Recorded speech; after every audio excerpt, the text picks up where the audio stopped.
বনি ইসরাইলের মধ্যে জুরাইস নামে বিখ্যাত একজন বুজুর্গ ছিল।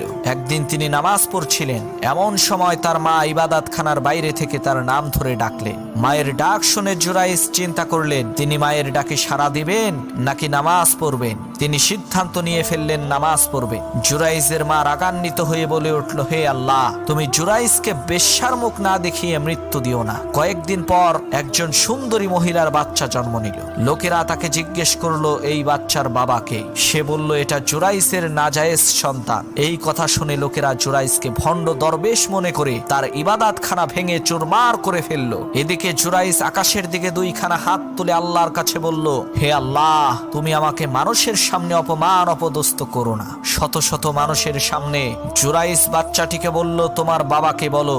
সবাইকে অবাক করে দিয়ে সেই দুধের বাচ্চাটি বলে উঠল, আমার বাবা হলো ওই বকরির রাখাল, আর জুরাইস হচ্ছে নিষ্পাপ।